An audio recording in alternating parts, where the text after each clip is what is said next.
रहा नहीं जाएगा तो उनकी मुझे ज़्यादा से ज़्यादा प्रभु 20 वर्ष का जिंदगी चाहिए। बाकी रह गया जो 40 वर्ष में से 20 वर्ष इंसान बगल में थे, इतना में तो मैं वो पोता पोती को सब चीज़ देख लूँगा, प्रभु ये जिंदगी भी हमको ही दे दीजिए। भगवान बोले कि मैं तो उनको दे दिया हूँ, आप ले लीजिए। वास्तविक में भगवान उनको भी दे दिए। आप देखिए वास्तविक उम्र जो इंसान का है वो 40 वर्ष का है। वो 40 वर्ष के एज में इंसान को कुछ भी नहीं बुझाता है। वास्तविक में देखिए तो वो 40 वर्ष जो उनका निजी जिंदगी है इंसान का, वो हंसी खुशी में बिता लेते हैं। उसके बाद आता है जिंदगी किसकी? घोड़े की, वो लादने वाले, जिम्मेवारी। तो जिम्मेवारी वाला जिंदगी जो 20 वर्ष होता है तो वो क्या है? उसमें बच्चा को पढ़ाना लिखाना और शादी विवाह, ये सब जिम्मेवारी किस पर चली जाती है? तो वो इंसान पे कि वो उधार की ज़िंदगी, जो घोड़े से उधार की ज़िंदगी लिया है, वो इंसान को लादना पड़ता है और उस ज़िंदगी के तहत उनको जाना पड़ता है। तीसरी जो 60 अगर आप कट जाते हैं, घोड़ा वाला भी ज़िंदगी आप पार कर गए, तो आता है कुत्ते की ज़िंदगी। कुत्ते की ज़िंदगी में क्या है? उसको भूखना होता है। आप जिस बच्चे के लिए चाहे जिस धन संपत्ति को कमा के रखे हुए हैं, उसको बचाने के लिए घर परिवार के जो लोग हैं, तो आप आए।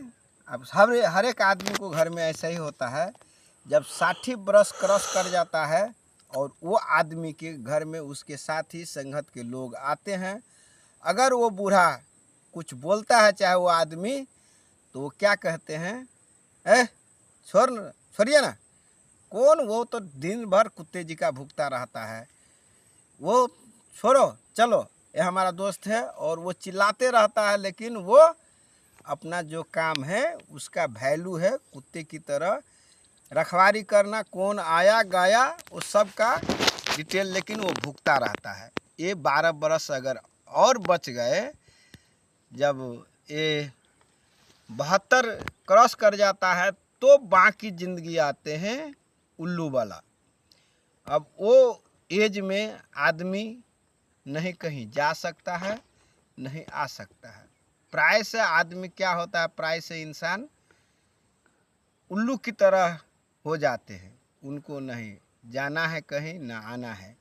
वो दिन में अगर कुछ बोले तो उसके घर, वही घर परिवार के लोग उसको है क्या है, वो रात में उठ के कहेगा कोई हमके पानी पिला दे, कोई कुछ चाय भाई, उल्लू जैसा वो देखता रहता है। उसको कौन आया कौन गया, सीसीटीवी कैमरा की तरह जो उल्लू रात में च्यों च्यों करते हैं, वैसे ही इंसान है।